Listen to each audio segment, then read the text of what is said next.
Bonjour à toutes, bonjour à tous. Ici pour cette troisième vidéo sur les bases de WordPress. Aujourd'hui, on va voir les premiers pas dans l'interface WordPress qu'on appelle le tableau de bord. Quand j'ai commencé à créer mon site WordPress, la première chose à faire, une fois qu'il a été installé, c'est de me rendre dans ce qu'on appelle le tableau de bord. Donc si vous arrivez sur un site qui est vierge et qui ressemble pour l'instant pas à grand-chose, tout va bien. N'hésitez pas à commencer par aller en haut à gauche et vous allez voir ce bouton-là avec le petit compteur de vitesse. Il vous emmène directement sur ce qu'on appelle le tableau de bord. Le tableau de bord, c'est ce qu'on appelle l'interface administrateur. C'est ce qui est visible uniquement si vous êtes connecté en tant qu'administrateur principal du site. C'est-à-dire que là, vous avez une barre noire qui s'est affichée en haut de votre site. Et évidemment, les visiteurs de votre site, les visiteuses, ne verront pas cette barre noire et auront juste accès à la partie publique. Mais vous, en tant qu'administrateur, administratrice, vous allez avoir accès à beaucoup plus d'options. Première astuce à connaître, si vous arrivez sur votre site qui est en forme publique et vous n'êtes pas connecté en administrateur, c'est-à-dire que vous n'avez pas cette barre en haut, eh bien ça veut dire qu'il faut d'abord vous loguer comme administrateur du site. Donc la petite astuce pour ça, suite à l'URL, donc à l'adresse de votre site en haut, dans votre barre d'adresse ici, vous allez simplement taper /wp-admin, comme ça. Voilà. Et cette adresse-là va vous emmener vers l'interface qui va vous permettre de rentrer votre identifiant et votre mot de passe administrateur. Et quand vous cliquerez sur connecter, hop, ça y est, cette fois, vous êtes dans la version administrateur de votre site. Et vous avez accès donc à ce tableau de bord. Voilà, donc ça, c'est à quoi ressemble à première vue le tableau de bord de WordPress. Donc vous allez voir, il y a différents petits widgets ici. Donc c'est des petits modules qui vous donnent accès à des informations sur l'état de votre site. Bon, généralement, on s'y attarde pas trop, il n'y a pas grand-chose d'intéressant ici. Tout se passe au niveau de la barre de gauche, la barre d'outils qui est là. Et vous allez voir que notamment dans le tableau de bord, on vous propose déjà des petites notifications, comme sur les réseaux sociaux, avec un petit 1 rouge ici. Cette notification signifie qu'il y a une mise à jour qui peut être faite sur votre site. Donc si vous cliquez sur ce bouton-là, vous allez avoir accès à les versions qui sont installées sur votre site. Donc vous allez voir que la version de WordPress est la dernière, c'est la bonne. Et les plugins, donc les extensions, il y en a une qui réclame une mise à jour. Pareil pour les thèmes, pour l'instant ils sont tous à jour, mais voilà, il faut régulièrement aller se rendre dans ce tableau de bord, ne serait-ce que pour checker si vous avez des mises à jour en attente, parce que si vous avez un site et que vous laissez trop longtemps les mises à jour sans les faire, au bout d'un moment ça peut créer des bugs, des conflits, voire même un effondrement, un crash du site. Donc important quand vous êtes administrateur, administratrice d'un site, de gérer la maintenance, et la maintenance commence par faire les mises à jour du noyau de WordPress, des thèmes installés et des extensions installées.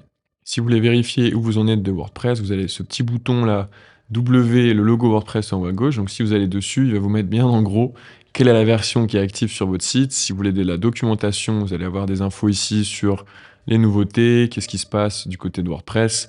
Donc n'hésitez pas à vous rendre aussi ici pour vous renseigner un peu plus. Mais en gros, quand vous avez besoin d'être mis à jour, vous aurez une petite pastille qui va vous l'indiquer, donc pas de panique. Tout est inscrit sur le tableau de bord. Et on va continuer notre exploration de ce tableau de bord avec les 3 choses les plus importantes pour moi du site, c'est ces 3 menus-là. Donc l'accès aux articles qui sont publiés sur votre site, l'accès aux médias qui sont publiés sur votre site et l'accès aux pages qui sont publiées sur votre site. Donc il faut savoir que WordPress à la base était une plateforme plutôt pour le blog et que du coup c'était principalement des sites qui affichaient des articles, vous savez comme sur les blogs dans l'ordre du moins récent au plus récent, etc. Et donc ils ont gardé cet ADN-là. Donc WordPress permet notamment de créer du blog, d'afficher des articles sur votre site, et la liste des articles qui sont publiés sur votre site se trouve dans Articles. Donc là, j'ai pas commencé à publier, il n'y a que les articles de base qui sont là. Mais vous voyez, c'est très simple, il suffit d'ajouter un article, et je peux commencer à bloguer en toute tranquillité sur mon site. De la même manière, la médiathèque va vous donner accès à tout ce qui est uploadé, c'est-à-dire tout ce qui a été téléversé sur votre site comme image. Donc là, vous allez voir qu'au début, vous n'aurez pas grand-chose, c'est normal, juste les trucs de base du site. Et assez rapidement, si vous voulez, vous pouvez aller dans Ajouter un fichier média ici, et commencer à mettre une image en ligne sur votre site que vous allez pouvoir afficher en public pour le rendre un peu plus joli. Donc on reviendra en détail sur qu'est-ce qu'un article, qu'est-ce qu'une page, quelle est la différence entre les deux. Là, je vous montre juste où on accède à ces parties-là du site. Et tout de suite à gauche, vous avez en dessous de médias pages. Donc ça, c'est la liste des pages qui sont publiées sur votre site. Donc vous allez voir juste ici, la page d'accueil, la page service, notre histoire, nous contacter, etc., etc. Donc vous pouvez créer des pages presque, on va dire, à l'infini. Là, il y en a 6, vous pouvez en créer 100 si ça vous est utile pour votre projet web. Et c'est à cet endroit-là, de nouveau, ajouter une page. Donc vous allez voir, à WordPress, c'est assez simple. Il y a toujours un peu les mêmes réflexes à avoir. Vous avez vu que ce soit article, média ou page, il y a toujours ce bouton-là en haut qui vous dit « Ajouter un nouvel élément ». Et quand vous vous souvenez d'où il est, bon, il n'y aura pas de souci pour vous repérer dans l'interface WordPress. Si on continue notre exploration de la barre d'outils à gauche, on va pas aller dans tous les détails parce qu'on aura le temps de faire ça plus tard, mais il y a une autre partie qui est hyper importante, c'est la partie apparence. Donc dans apparence, vous pouvez choisir quel est le thème qui est actif sur votre site.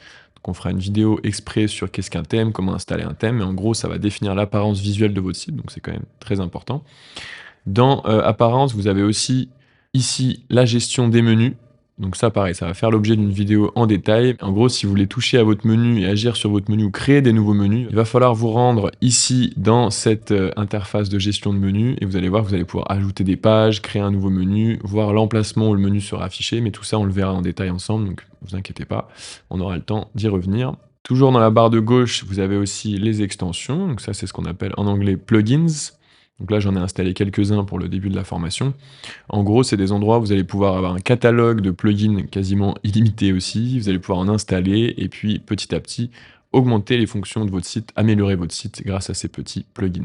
Et les 3 derniers endroits du menu qui sont intéressants, c'est l'espace compte. Donc ça, c'est les profils utilisateurs qui sont connectés ou qui sont administrateurs du site. On va faire aussi une vidéo là-dessus, donc comment gérer les profils et les comptes et les autorisations des différents comptes, ça c'est important. Et n'hésitez pas aussi à aller regarder un peu dans les outils ce qui sont proposés. Pour l'instant, on n'en aura pas forcément l'usage.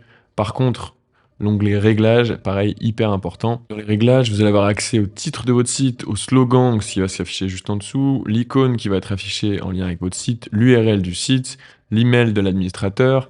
Tous les réglages qui sont ici sur les dates, etc., peuvent être intéressants à aller visiter un petit peu au début. Et là, vous avez encore des sous-menus qui vous donnent accès à des réglages plus poussés. Donc on fera une vidéo sur le menu réglage et qu'est-ce qui peut être intéressant pour nous, et en tout cas comment s'y repérer facilement, surtout que ça peut aller un peu dans des trucs techniques. Mais voilà, en bref, vous avez un aperçu de vos premiers pas sur votre tableau de bord WordPress et c'est là que tout se passe, c'est là que vous allez créer votre contenu, mettre à jour votre site, améliorer la sécurité, gérer les commentaires, les utilisateurs, les pages, les articles, les médias. Donc tout se passe ici, c'est le cœur du réacteur. Et vous allez voir qu'assez rapidement, c'est une interface qui est quand même facile d'accès, même pour les débutants et les débutantes. Donc vous allez pouvoir prendre vos marques et vous sentir de plus en plus à l'aise dans ce tableau de bord WordPress pour créer votre site en toute sérénité. Merci d'avoir suivi cette vidéo. On va se retrouver pour la prochaine. On va faire vraiment un focus sur qu'est-ce qu'un article, qu'est-ce qu'une page, quelles sont les différences entre les deux. On va aller en détail sur ce sujet-là qui est quand même important parce que c'est la base des éléments qui composent un site WordPress.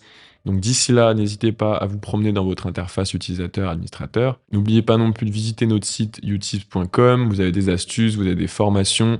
N'oubliez pas de vous abonner aussi à la newsletter et de consulter tous nos billets de blog qui donnent des astuces sur WordPress, sur macOS, sur l'univers Apple, la production audio aussi.